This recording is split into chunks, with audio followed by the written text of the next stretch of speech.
Loki episode 1, Glorious Purpose, and what an episode it is. This is my review, which will contain spoilers and my general thoughts on the first episode of Loki. And I just have to get it out there that this is the best first episode compared to WandaVision and the Falcon and the Winter Soldier. I mean, Loki's first episode literally sets up everything. It sets up the tone and the feel of the show. It kickstarts the plot. We know what the big threat's going to be. We can see where we're going and we know where we start and where we could possibly be heading. That's what the other two shows didn't have. Like, we were just confused, or we were just seeing like mindless things that we didn't need to see. The show has a really interesting premise where it's all about trying to fix this disrupted timeline, the prevention of the multiverse with these different variants.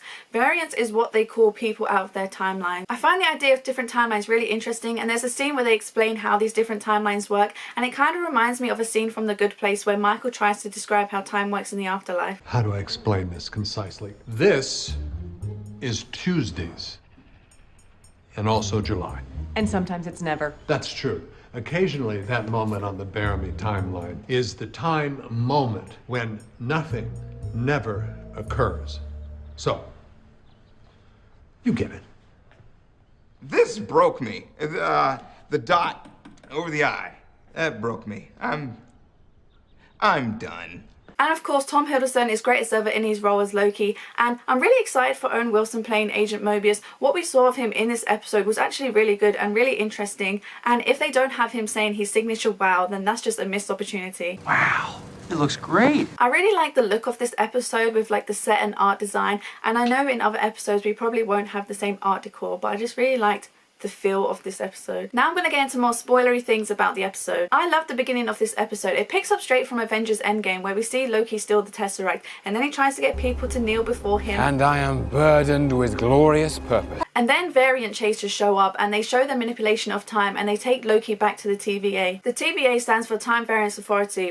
The TVA stands for Time Variance Authority, which is pretty much the timekeepers of the one sacred timeline, where they oversee time, making sure people stick to their destined timelines, not to disrupt the sacred timeline. And as you can see, Loki is a man out of time. Line. I'm sorry, that joke seemed better in my head. At the TVA we get classic Loki humour, but by the end of the episode it turns into classic Loki trauma. In a conversation with Loki, Agent Mobius shows Loki his destined timeline. So he sees his mother dying, he sees his father dying, he finally sees himself getting along with Thor, and then Thanos kills him. And this is the Loki from the first Avengers, so none of this has happened to him yet. And I mean, when being asked if you want to know how you die, the answer should be no, but we all know we would.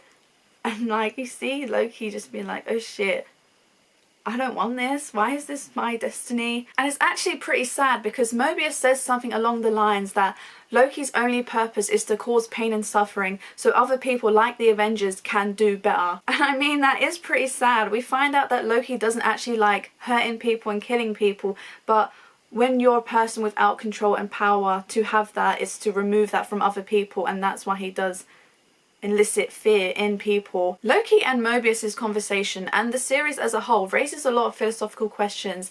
If everything is predetermined due to a sacred timeline, then what is our purpose? I can see a lot of free will versus determinism going on. And after Loki sees his timeline, of course he doesn't want that, but the TVA solution to these variants is to reset them. And so Loki escapes, and when he tries to find the Tesseract, he finds a bunch of other Infinity Stones, but here at the TVA, the Infinity Stones have no power and they're just used as paperweights, which is really funny, but it kind of reduces Loki and every other universal threat to nothing. And then Loki sees the uselessness of these Infinity Stones, and he realizes that he wants a higher power than the Infinity Stones.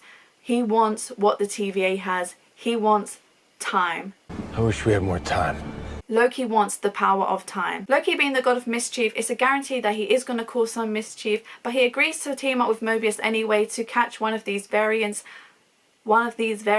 who is a different variant of Loki. And when Loki does come face to face with Loki, it's going to be like when Vision comes face to face with White Vision, and I just imagine that Spider-Man meme where they're both pointing at each other. But yeah, I am really excited for this show. I haven't seen the trailer, so I'm just going to be surprised with every new episode, but if it continues how it started, then this will probably be the best show compared to WandaVision and the Falcon and the Winter Soldier. So hopefully Loki doesn't let me down like the Falcon and the Winter Soldier did.